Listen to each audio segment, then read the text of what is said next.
Good afternoon. I want to make this a quick video. Like my new look, got a haircut, shaved the beard completely. First time in probably about 2 years that I haven't shaved completely. I wanted to talk about something really quick. And a lot of us have been deceived.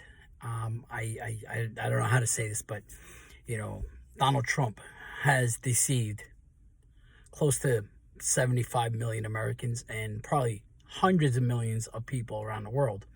What do I say this? Well, if you follow anything, you see what's been going on. You see that, he's invited Justin Trudeau to Mar-a-Lago. This is before even taking office.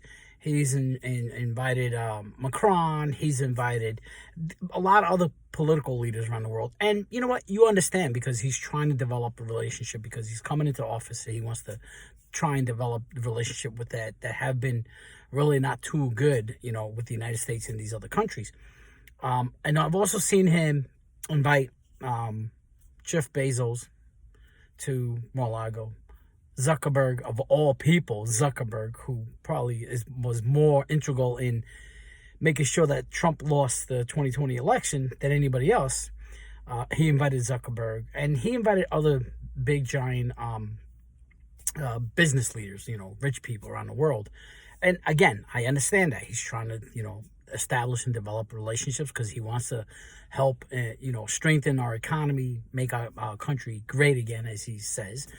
And, we see these things, and we see all the people he's invited. But, there are a couple of people that he's attached himself to that really has kind of like bothered me some.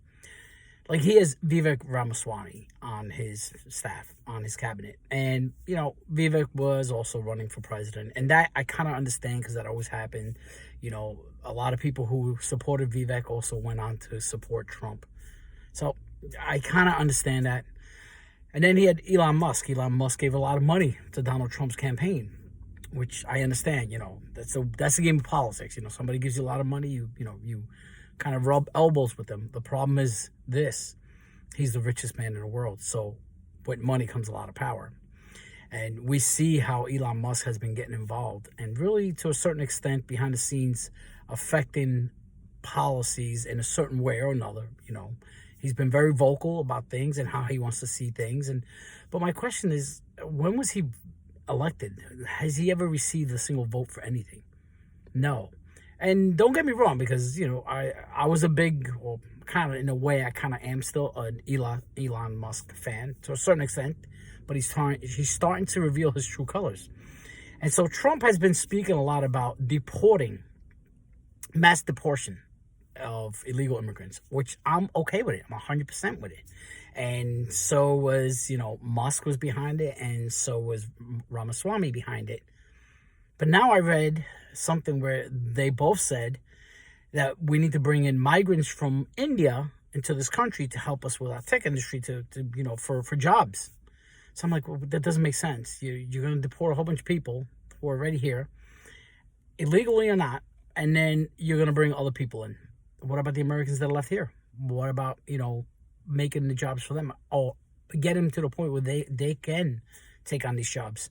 Because I heard, I don't know, I haven't researched it. You can research if you want. I've heard that they were calling Americans dummies, idiots, for lack of a better term. But why don't you invest all your finance or your money into helping Americans get educated to the point where they can take those tech jobs, those more advanced jobs? But the kicker is this, and this is the reason why I'm putting this video out. I saw it today, and I was in the gym working. I was just in the gym working out, and I was listening to this video, and I almost fell off the treadmill, because I heard that Trump has invited Bill Gates to Mar-a-Lago. Bill Gates, Satan himself. Yes, that's who he is. That's who I believe he is. He is the biggest cause of the pandemic that we just went through in the last 4 years. And he is going to be the biggest cause of the next great pandemic that's going to make COVID look like nothing compared to what he's said himself.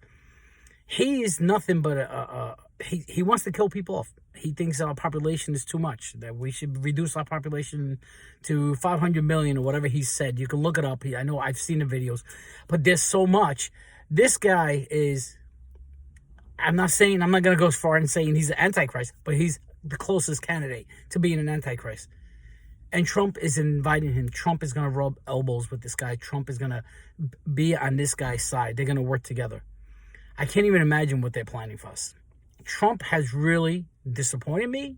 I mean, he's disappointed me before I voted for him. I wasn't completely keen, but, you know, I wasn't going to vote for the other side. So I voted for him. But when I saw this, that he was inviting Bill Gates to Mar-a-Lago, it reminded me of Jesus' first warning.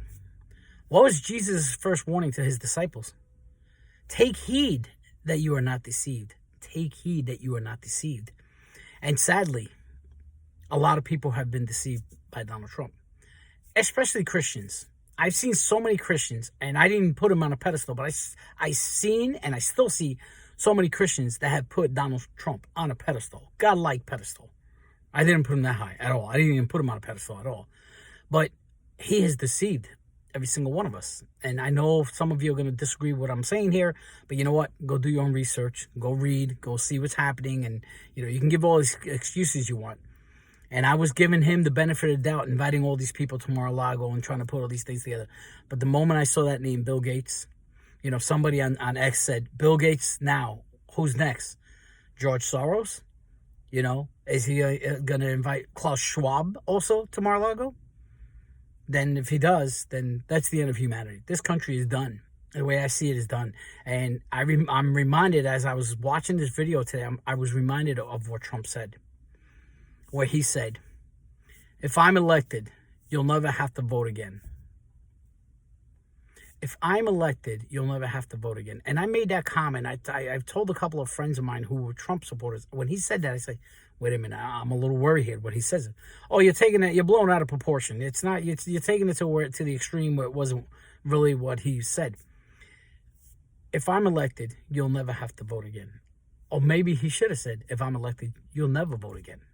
Anyway, I just had to get that out because I feel so bad that we have been so deceived. God bless you.